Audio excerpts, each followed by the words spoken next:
Welcome. In today's video, we'll go through a quick and simple guide on how to prevent the installation of beta versions on the Telegram app for your PC. If you've ever noticed unexpected updates or changes in the app that seem experimental, chances are you may have been switched over to a beta version. While beta versions often come with new features, they can also bring bugs or instability.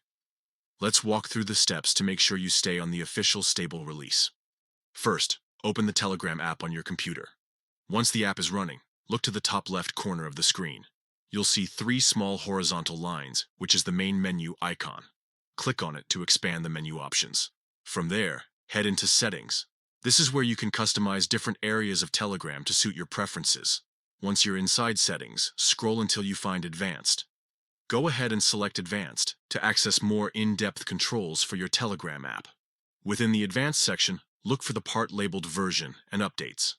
This is the area that manages how Telegram handles updates and controls which versions you use. The first option you'll want to make sure is enabled is Update Automatically. Turning this on ensures you always receive the latest stable release without having to check manually. Right below that option, you'll find another toggle called Install Beta Versions. This is the key setting that you'll want to turn off. Go ahead and disable Install Beta Versions, so your Telegram app no longer downloads or switches to beta builds.